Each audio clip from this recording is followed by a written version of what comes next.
I'm Howard Phillips Lovecraft, and today's question comes from a young viewer who wants to know my thoughts on what's beginning to look like a Lovecraft mythos cinematic universe. Now, this, I think, comes on the heels of the news surrounding Richard Stanley's wonderful Color Out of Space production, as well as the announcement that the showrunners behind the Game of Thrones television program are going to also do a film about my creations, and, well, yours truly.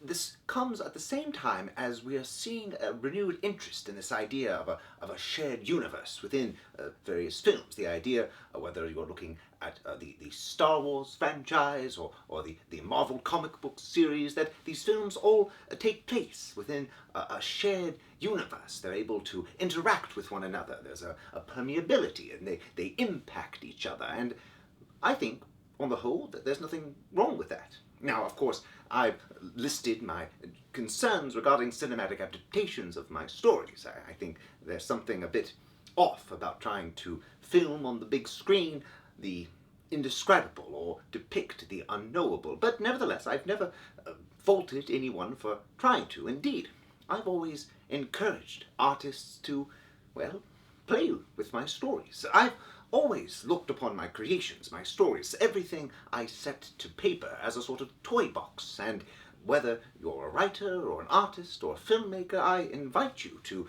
pick up my toys, have them play with each other, or play with your own toys, mix and match, find ways of encouraging us to tell new and strange tales. And if you can take inspiration from my monsters, from any of the elements found in my pages, well, all the better.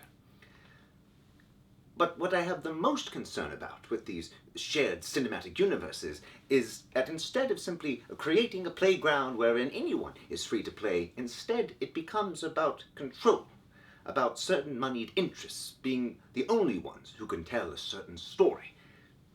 That I don't think is right.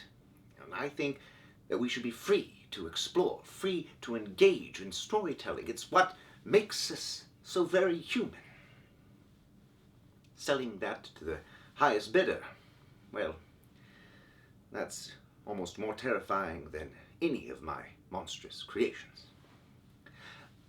Finally, I would also add that if any of these filmmakers would ever like to pay me for the use of my creations, I would also welcome that, and you can find my address listed at the end of this episode, if you're interested.